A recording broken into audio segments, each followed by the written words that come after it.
cortège présidentiel français. Voilà, les éclaireurs, les motards éclaireurs sont là, qui annoncent l'arrivée d'un moment à l'autre, aux très chers téléspectateurs, du président français Emmanuel Macron, qui est arrivé hier soir à Kinshasa et qui va passer au moins près de 48 heures, contrairement à ce qu'il a fait au Gabon, ce qu'il a fait en Angola et ce qu'il a fait au Congo-Brazza. La République démocratique du Congo a consacré une grande partie de son temps à réserver un accueil délirant à ce visiteur pardon, de marque du président de la République, Félix Antoine Tshisekedi Chilombo. Giscard Koussema, l'on ne cessera jamais assez le dire, depuis l'arrivée de Félix Antoine Tshisekedi Chilombo à la tête de ce pays, il y a une diplomatie qui bouge, une diplomatie très agissante avec l'arrivée de plusieurs personnalités. En un laps de temps, on a reçu le roi Philippe de la Belgique, on a reçu le pape François et aujourd'hui on reçoit Emmanuel Macron. Voilà, il va descendre de sa voiture pour saluer le président de la République. Voilà, sourire, accolade en diplomatie, ça dit beaucoup. Giscard Koussema. Effectivement, ce n'est pas pour la première fois que les deux chefs d'État se retrouvent. On rappelle qu'au mois de mai de 2021, ils s'étaient retrouvés à l'Élysée à l'invitation du président Emmanuel Macron. Les deux chefs d'État sont là. Ils se présentent devant le détachement de l'œuvre de la républicaine.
Très chers téléspectateurs, deux hymnes nationaux exécutés, les Debout congolais et la Marseillaise, et les honneurs rendus par les colonels Monga de la garde républicaine, les deux chefs de l'État, vont passer en revue le détachement d'honneur de la garde républicaine avec cette marche majestueuse de la part des deux chefs de l'État. Regardez comment le président Macron fixe le regard à la fanfare la garde républicaine. Il est en train justement de décortiquer dans le cadre de l'analyse et du langage comment c'est la garde républicaine, son détachement donc est impeccablement bien habillé.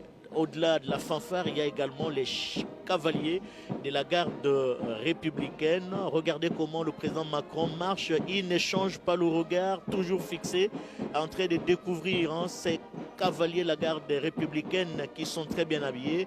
Et devant l'étendard qui porte les symboles du pouvoir de la République démocratique du Congo, Macron va devoir s'arrêter et pour s'incliner certainement. Voilà, il s'incline, les deux chefs d'État s'inclinent et avancent. Macron n'échange pas de regard. Il continue à fixer le regard à ses cavaliers, hommes et femmes, très bien habillés.